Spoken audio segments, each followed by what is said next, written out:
शहजाद पूनावाला जी, चुनाव में जब बिल्कुल चुनाव सर पर आ चुका है, एक हफ्ते का वक्त लगभग अब वोटिंग में बचा है, ऐसे में रजाकारों की चर्चा होना, रंग की चर्चा होना, धर्म की चर्चा होना, क्या ये मुद्दे भटकाने वाला चुनाव हो रहा है? क्या मुद्दों पर फोकस रहकर चुनाव नहीं लड़ा जा सकता और जीता जा सकता?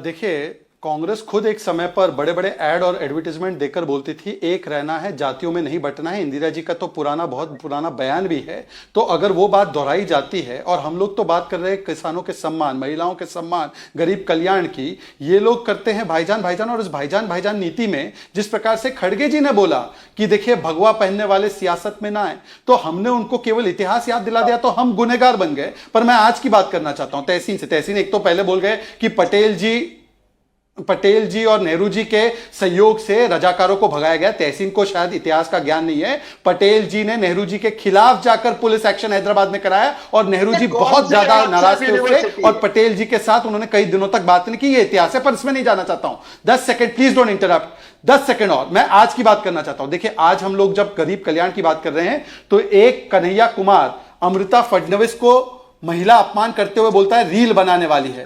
अब बताए यूबीटी मतलब उद्धव भाईजान तंजीम के प्रवक्ता मराठी महिला का अपमान ये स्वीकारते हैं? और दूसरी बात, उद्धव भाईजान के जो तंजीम के प्रवक्ता है सुपारी वाला, ये नसीम खान है। नसीम खान ने अपनी तस्वीर को गणेश जी की प्रतिमा पर दिखाई है, ये देखिए जूम करके। अब मैं पूछना चाहता हूं सुपारी वाला, बोलिए ये नसीम खान को अपने गठबंधन से निकालेंगे? ये गणेश जी का अपमान करते हैं, सनातन को समाप्त करने की बात करते हैं और आप लोग कुछ बोल नहीं पाते क्योंकि वोट बैंक की परेशानी है आपको। आप सुपारी वाला जी जवाब दे दीजिए, फिर तहसीन जी आ रही हूं आपके पास।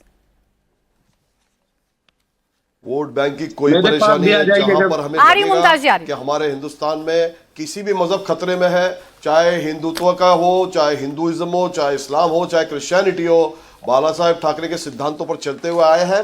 किसी का भी अपना बर्दाश्त नहीं करेंगे। जो होगा वो सच जो सामने लाए हैं आपने, वो सच के ऊपर बात की जाएगी। उद्धव बाला साहेब ठाकरे भी बोलिए, उद्धव भाईजान भी बोलोगे तो भी ठीक है, वो कुटुंब प्रमुख है। आपको क्या एक्शन लोगे? नसीम खान पे क्या एक्शन लिया है? तो उदयनिधि टैलेंट पर क्या एक्शन लिया? वो जो है प्रतिष्ठा को नाच गाना बोला, क्या एक्शन लिया? यही जवाब दे रहा हूं। ये जो एक्शन की बात कर रहे हो आपने छत्रपति शिवाजी महाराज की जब मूर्ति गिरी, आपने उन पर क्या एक्शन लिया? महाराष्ट्र में छत्रपति शिवाजी महाराज की महापुरुष की मूर्ति गिरी, आपके बेदरकारी से, आपके प्राची जी 10 सेकंड दे दीजिए इस विषय पर। आपके प्राची जी 10 सेकंड दे दीजिए आपने। सर मैं देती हूँ आपको 10 सेकंड, लेकिन मुमताज जी और तहसीन जी भी है मेरे साथ चर्चा में। मुझे मुमताज जी बहुत देर से इंतजार कर रहे हैं और पेशेंस से इंतजार कर रहे हैं। आपने एक बार बोला तब से मुमताज जी सिर्फ इंतजार ही कर रहे हैं। मैं मुमताज जी सीधा आपके पास ही आ रही हूँ। अब रुकिए, उन्होंने हमें बम कह दिया था ना, तो मैंने कहा बिला वजह क्यों फटो। बिल्कुल मुमताज आलम रिजवी जी, सर आप ही समझाइए इस मुद्दे को। जब मैंने रजाकारों के मुद्दे से शुरुआत की तो तहसीन पूनावाला जी ने यही कहा था और देवेंद्र फडणवीस भी यही कह रहे हैं। इसे सीधा सीधा असदुद्दीन ओवैसी साहब से जोड़ा जा रहा है। सीधा सीधा ये कहा जा रहा है कि असदुद्दीन ओवैसी साहब की पार्टी वाले क्या जाने। ओवैसी वैसे भी जिम्मेदार आपसे नहीं है सर सवाल। मुमताज जी नाम नहीं है आपका।